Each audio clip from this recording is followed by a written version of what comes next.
Good afternoon. And today we have an honor to interview my favorite author of the book, Breathe, Sleep and Thrive, Dr. Shereen Lim. Yeah, thanks for having me, Rue. And we honored not only what in her busy schedule she found the time to be with us, but also she was able to coordinate the schedule because she's located in Perth, in Australia, with 14 hours difference. And I'm really enjoying reading and rereading her book. And today we're going to feature some of the questions she touched in the book. And in general, thank you very much to our audience.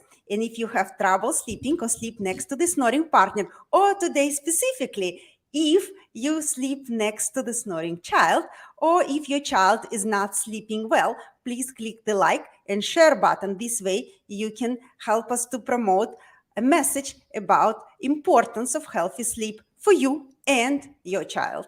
And if you're a medical professional who passionate about airway health just like us, please use our channel as a networking ground. This way we can put this very difficult puzzle together, puzzle of sleep apnea, snoring, airway health, child development, which is related directly to that. And I would say in a philosophical way, evolution of the human race.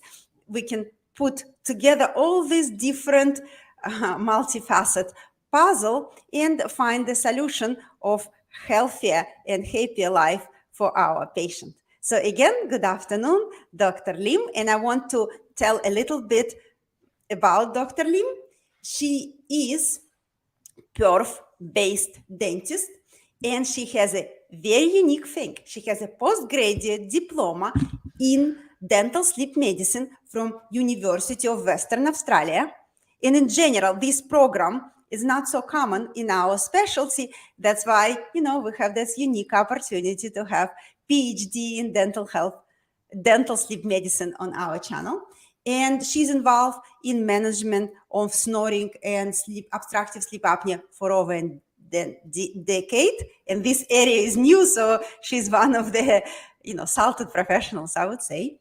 And her passion is promoting airway health from infancy as an alternative approach to minimize development of the problems in the future. And, we see this problem as a doctor who treat a lot of adults. I understand what these problems start early on. And she put concept of that journey in this book, Breathe, Sleep and Thrive, discover how airway health can unlock your child's greater health, learning and potential. And as well as she's a clinician, she works in a private practice, but restricted to management to tongue time management from infancy to adulthood, and early interceptive orthodontics and myofunctional therapy. And myofunctional therapy, it's another hot topic what we constantly discuss, and I'm a big believer in that. So again, we're so honored to be with you today, Dr. Lim.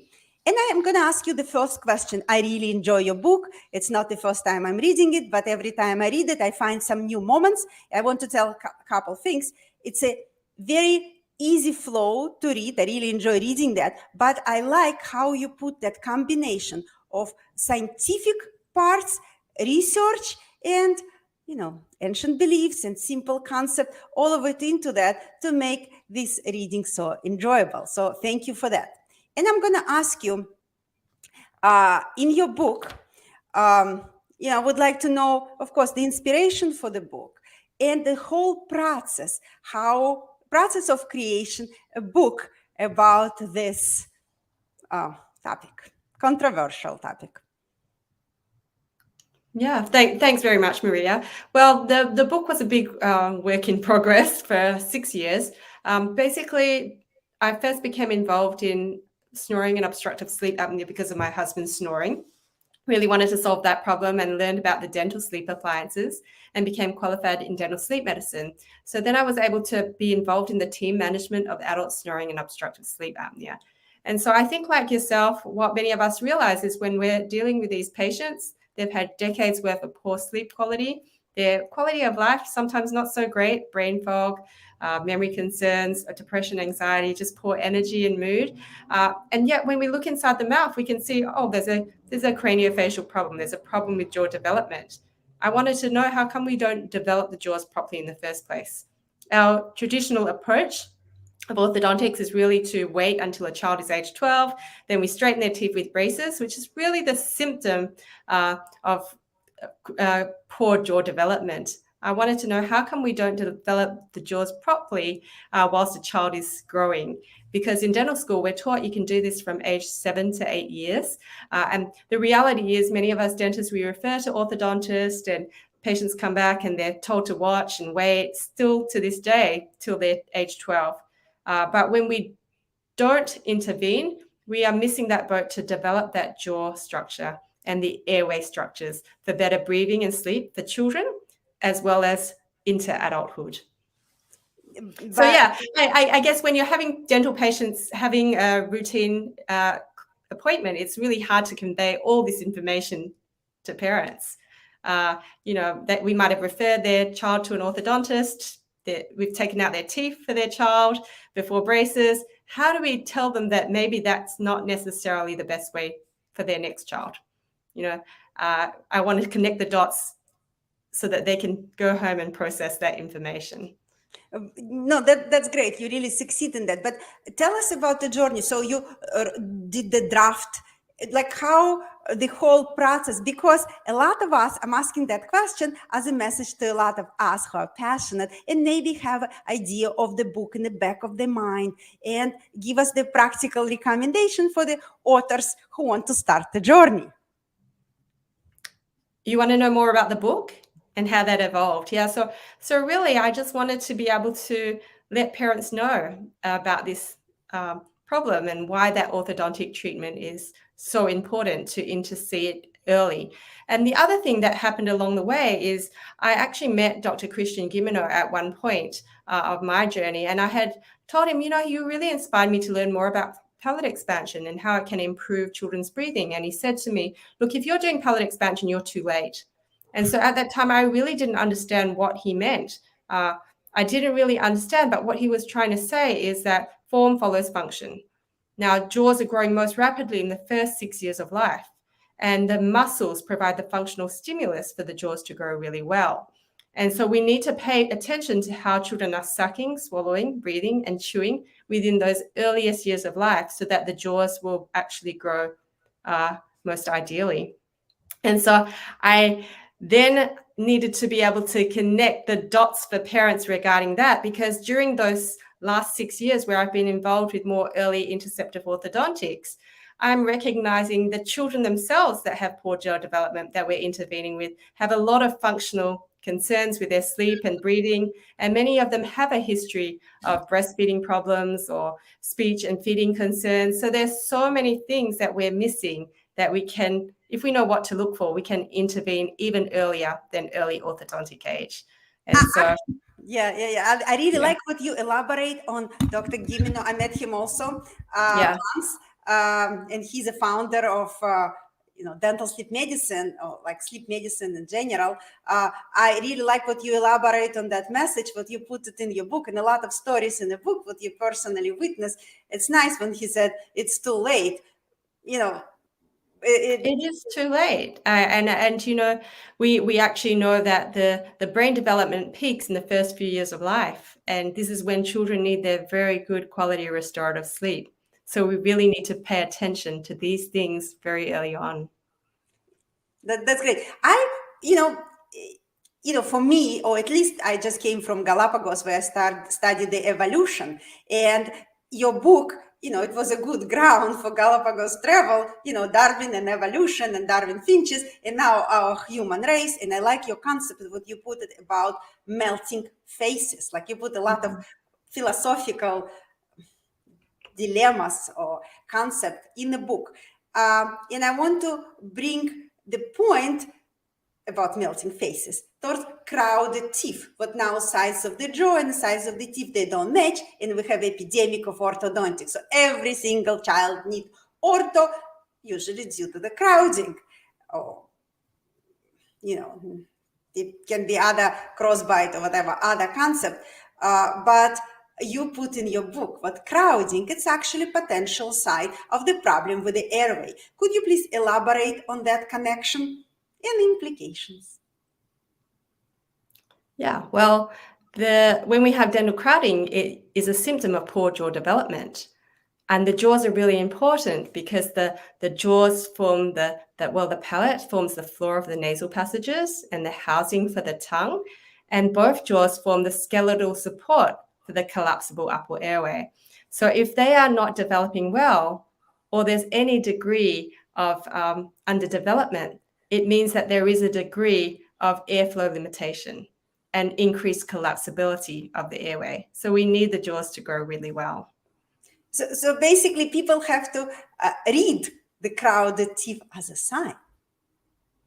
Not Yes. aesthetic concern, but it's actually health concerning sign, and they have to act accordingly. And that's what I learned from your book, and that's great. I'm going to ask you that question. Parents come and they constantly ask, "Oh, tongue tie." But on my channel, I talk a lot about tongue tie. In your book, you brought another sign called lip tie. Please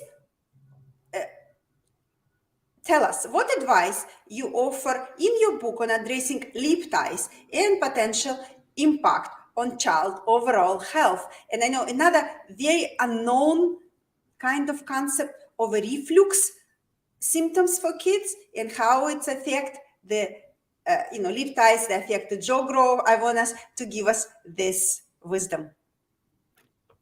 Okay, a very common thing that parents present to me by referral is a lip tie. The flesh under, in between their under their upper lip to their alveolar bone, and they see this. It's really obvious, more common to pick up than a tongue tie, and people will have concerns. But in general, I think that research tells us most babies will have that flesh. So it's quite normal a lot of the time. And how we determine if it's a lip tie or normal is the degree of mobility. How easy is it to lift, or whether it blanches, or is it quite tense?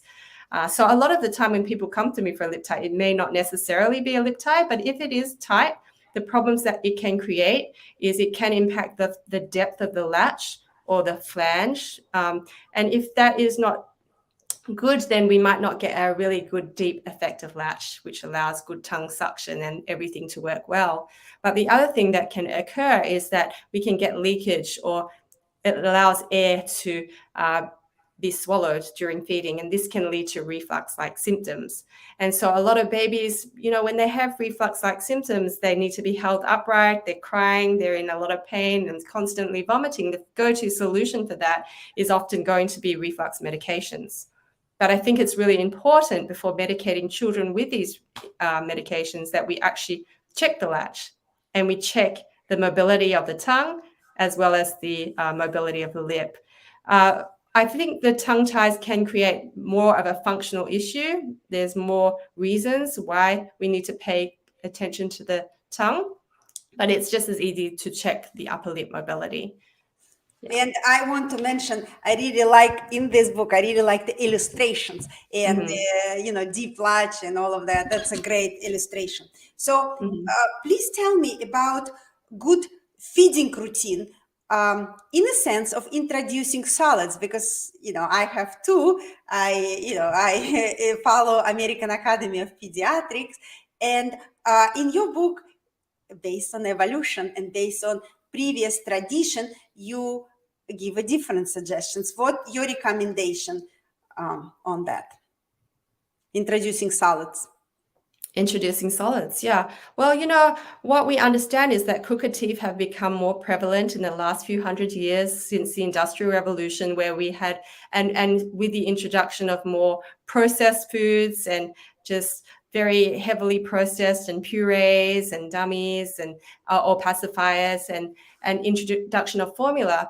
And so we know that a lot of that crooked teeth is related to the poor functional stimulation. We're missing the good chewing of foods like the fibrous foods. And the way that babies typically were fed in those ancestral times is to actually offer them pre-chewed food and to actually allow that to be their first food. So they're using their muscles, their chewing muscles from day one, and not using these sippy pouches of foods and that. So they're actually allowed to chew their food rather than suck and swallow their food, and this can be a good way to introduce food from the age of 6 years. So I really followed Kevin Boyd. He talks about the baby-led weaning, offering the finger foods for babies that they can handle, put in their mouth and feed themselves, rather than to actually overdo the purees. Well, I love it. And I hope we develop masseter as it used to be, Yeah. the chewing muscle. Another common question about briefing routine. I like what you put it in your book, and from early age and the benefit, long-term benefits for baby. Can you share some practical tips for parents how to initiate and encourage proper briefing routine in children? And I like if you put example from American Indian Society, what you mentioned in your book. Yeah, Shut Your Mouth and Breathe. It's a story about a lawyer who wrote a book, that book, and he actually observed that after feeding, the Native Indians would always close the lips gently to ensure that the lips remain sealed. And so that's a really simple thing that as parents, if we can recognize, it is important to close the mouth, because if we don't close the mouth during infancy, it will become a mouth breathing habit. So gently just closing, pushing the jaw up. There's a sleeping tongue posture hold by Michelle Price Emanuel that's on YouTube, where she's just pushing the jaw up and the tongue up, and then testing the suction, because we want to try to train the tongue to sit in the roof of the mouth. That's where the tongue belongs. And as long as that tongue is in the roof of the mouth, it's naturally easier to close the mouth, and it promotes it's impossible to mouth breathe. So I think that's a really nice, simple thing to do, as well as promoting breastfeeding, because breastfeeding is a way that we can coordinate our suck, swallow, and breathing all at the same time without having to stop and take pauses to breathe. Because I think when babies can't control that or regulate that with bottle feeding, that's when they have to have those pauses and mouth breathing can begin. The other thing that I'm really interested in babies is knowing that the tongue needs to be up. I am actually seeing a lot of babies with tongue thrust where they present with open mouth and low tongue posture. And I think one very important thing, based upon listening to Tasha Turzen, who is an osteopath, is we mustn't rule out, cranial nerve dysfunction that comes from trauma from the birth process, where we have impingement of suck, swallowing, and breathing nerves, motor nerve of the tongue as well. So when we can sort of release those restrictions that may have occurred during the birth process and allow those nerves to function better, I actually have seen a lot of babies that are able to put their tongue back in their mouth, or their tongue is able to be raised. And I even hear from adults when they have osteopathic treatment, they've been struggling with myofunctional therapy, they have this release, and all of a sudden the back of their tongue can raise more easily. So I do think that is another little thing that can be done very early on to ensure good tongue mobility, because we want that tongue up to promote optimal nasal breathing. Yeah, I really like that osteopathic involvement, as I mentioned previously during our conversation in Russia, when we didn't have access to a lot of sophisticated medicine, massage right after birth or in the first couple weeks was a regular routine. And I think osteopathic medicine can bring the benefits or luxury of that effect again. So I'm all for it. And a common question, many parents, including myself, struggle when their child is not sleeping well. What guidance do you offer in your book for parents dealing with this issue, and how they can support the child health? Yeah, well, a very common contributor to disturbed sleep is going to be breathing difficulties. So I think it's really important that parents recognize what are the red flags of sleep disturbed breathing, and be able to observe their child at various points of the night, because not all parts of the night are going to have the same breathing. And looking for things like mouth breathing, snoring. We want no audible breathing. Breathing should be silent, so no snoring or gasping or pauses. We want them to be still and look very restful, so that not too much tossing, turning, bedwetting, sweating. We don't want to see those. Teeth grinding. Any symptoms like neck hyperextension or sleeping on your stomach, they're all red flags, unexplained awakenings. We want to look for children and make sure that they are still, they look relaxed, they're closing their mouth and breathing through their nose. And then if not, then to be able to seek the appropriate care or investigate that. It is so much wisdom in those words. And, I always recommend to parents, and I'm sure you recommend it as well, to make a video now with our phones. We are very much equipped from the waist up, and to see what story with the chest, diaphragmal breathing, and how the struggle happened. And this way we can offer valuable advice and direct good help. Absolutely. And this is I'm very passionate about social media. I think it's become powerful tool for education. And I like how you put it in your book about trust for Dr. Google is much higher than I would say for Dr. Sokolina. So a lot of parents come to you with a lot of information, and and they come to me as well. And I highly encourage the education. I think educated consumer is our best customer. And please tell me, how do you believe the present situation with social media can help educate and bring awareness to the importance of airway health and other related topic to medical professionals and the general public, and maybe connect? Yeah. So I think, social media is really important. It's a way for people to get information really quickly. And in particular, for instance, with tongue tie awareness, that has become so prevalent now because parents are always on social media. They're in support groups, they're discussing it. They're asking people questions and they're able to get recommendations for other people. And so that's where parents are learning a lot of information. So I'd really love to see that type of awareness extend to airway health. And I actually do think that's coming. I'm actually seeing a lot of parents that have become really interested in nasal breathing and tongue ties and airway health and disturbed breathing because of Instagram posts that other people are putting on. So I think it's really great that there's a lot of information going on to social media for parents. And at the end of the day, I do think for things to change in healthcare, really it has to come from the parents and the parents demanding better answers. So I think that's a really great thing to see. So I'm pretty active on there myself, just sharing cases, information. And I think everyone, like even yourself doing these type of videos, it's just really great to get the word out. In terms of professionals, I actually also think it's another way, like having Facebook is being able to broadcast a new study that's come out, because I'm following these type of new research papers and new thinking quite closely to be able to share that to multiple professionals at the same time. I think it's a really useful tool to be able to use. So I do have an Airway Health for Kids professional Facebook group. And so really just any child healthcare professional that's really interested in it can follow it and see all this new research. And I've met a lot of people through that and been able to do integrated meetings and speak at various things just to be able to exchange knowledge. It's a great way to connect with like-minded people. And just regarding Dr. Shereen Lim, if you want to know more about her concepts and research and everything what she does, she's on Instagram, and you will find information about her under this interview. And please, follow her. And I think you're gonna get a lot of education. So my last question, I would like to ask you, what, from doing that for the past decade and being so passionate about that, tell me what key area you believe need improvement and how we can work towards better informed society in the sense of health.